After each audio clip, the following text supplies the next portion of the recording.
Esther was 24, a recent graduate, a Christian, and she had been single all her life. She had made a decision years ago to keep herself pure, to honor God, to wait until marriage. She believed that somewhere in God's perfect timing the right man would come, so she prayed, she fasted, she trusted. But as the months turned into years, no one seemed to be coming. Meanwhile, the pressure grew louder. Friends kept reminding her that she wasn't getting any younger. Then there was Isaac. He was everything many ladies admired. Handsome, God-fearing, passionate about Christ. The kind of man who naturally drew people toward him. And somehow, he and Esther began talking. Their conversations flowed so naturally that they could spend hours on the phone, day after day, week after week. She laughed, she felt seen, she felt hopeful. Then, without warning, silence.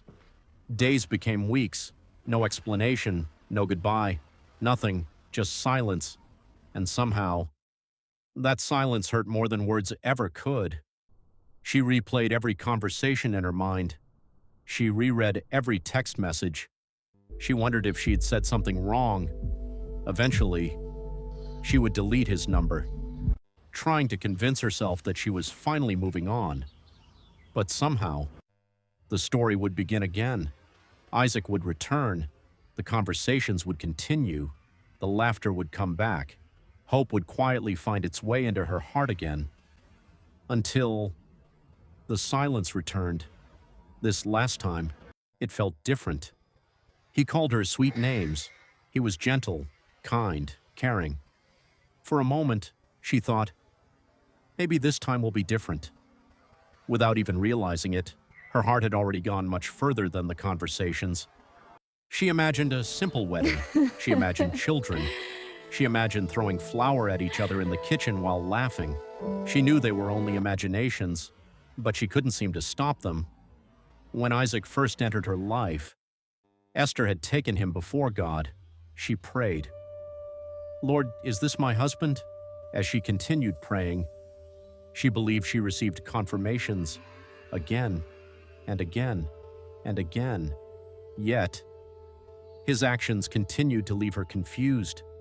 Recently, she found herself studying every post he shared on social media. Every caption seemed personal. Every video seemed directed at someone. Sometimes she wondered, is he talking to another lady? Or several? Then came the voices from social media. One person said, "If you feel even a little confused about whether a man likes you, he probably doesn't." Another said, "If he keeps coming and going, he's only checking whether you're still emotionally attached.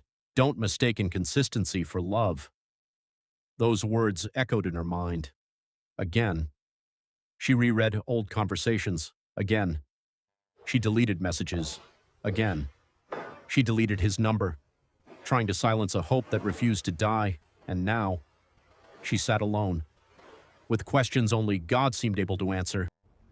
Am I even entitled to his attention since nothing had thinking? Should I over-trust it and wait?